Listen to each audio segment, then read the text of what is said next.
ಭಾವನಾ ಕ್ಷಾತ್ರಿಯ hustle all day let's go. ಸೂರ್ಯ ಕಿರಣ ಬೆಳಗಾಯ್ತು, ದೃಷ್ಟಿ ಹಾಕು ಸ್ಕ್ರೀನ್ ಮೇಲೆ. ನಮ್ಮ life daily do full rewind scene ಮೇಲೆ. ಎಡಿಟು ಮಾಡಿ ಅಪ್ಲೋಡು ಆಗತ್ತೆ ನಮ್ಮ ಪ್ರಯತ್ನ. ನಿಮ್ಮ ಪ್ರೀತಿ ಪ್ರೋತ್ಸಾಹ ಅದು ಅಮೂಲ್ಯ ರತ್ನ. ನೋಡಿ ಡೈಲಿ ವ್ಲಾಗ್ ನಮ್ಮ ಜರ್ನಿ ಒಂದು ಸಾಧನೆ. ಈ ಭಾವನಾ ಕ್ಷತ್ರಿಯ ಸ್ಟೈಲು ಬೇರೆ ಯಾವುದದು ಸಾಧ್ಯನೇ. ಭಾವನಾ ಕ್ಷತ್ರಿಯ ಲೆಟ್ಸ್ ಗೆಟ್ ಇಟ್, ನಮ್ಮ ಡೈಲಿ ಗ್ರೈಂಡ್.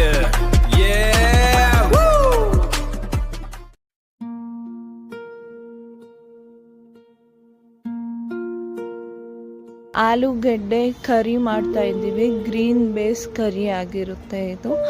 ಇದಕ್ಕೆ ಏನೇನು ಇಂಗ್ರೀಡಿಯೆಂಟ್ಸ್ ಬೇಕು ಅಂದರೆ ಪುದೀನ, ಕೊತ್ತಂಬರಿ ಸೊಪ್ಪು, ಮೆಣಸಿನ್ಕಾಯಿ, 1 ಈರುಳ್ಳಿ, 1 ಟೊಮ್ಯಾಟೊ, 1 ಹಿಡಿ ಬೆಳ್ಳುಳ್ಳಿ, ಇಷ್ಟು ಬೇಕಾಗುತ್ತೆ.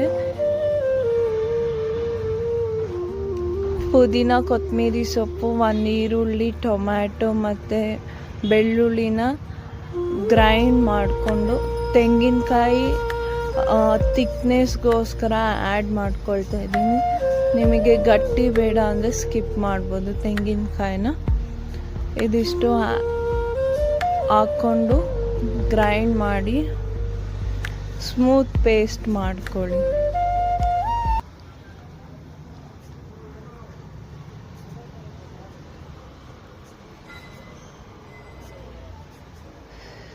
ನಾನು ನೀರು ಹಾಕ್ಕೊಳ್ಳೋದು ಮರ್ತೋಗ್ಬಿಟ್ಟಿದ್ದೆ. ನೀರು ಸ್ವಲ್ಪ ಹಾಕ್ಕೊಂಡು ಮತ್ತೆ ಗ್ರೈಂಡ್ ಮಾಡ್ಕೊಂಡಿದ್ದೀನಿ.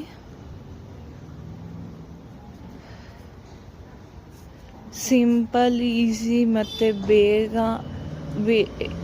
10 ನಿಮಿಷದಲ್ಲೇ ಇದು ರೆಡಿ ಆಗುತ್ತೆ. ನೋಡಿ, ಸ್ಮೂತ್ ಪೇಸ್ಟ್ ಆಗಿ ಬಂದಿದೆ. ಒಂದು ಬಾಣಲಿ ತಗೊಂಡು ಸ್ಟವ್ ಆನ್ ಮಾಡಿ ಬಾಣಲಿ ತಗೊಂಡು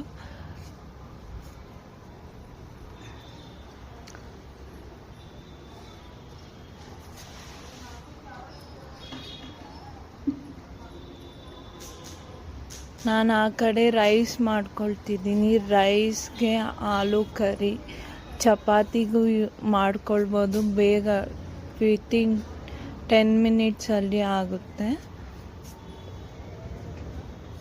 ನಾನಿಲ್ಲಿ ರೈಸ್ಗೆ ಮಾಡ್ಕೊಳ್ತಿದ್ದೀನಿ. ನೀವು ಚಪಾತಿಗೆ ಬೇಕಾದರೂ ಈ ಕರಿನ ಯೂಸ್ ಮಾಡ್ಬೋದು.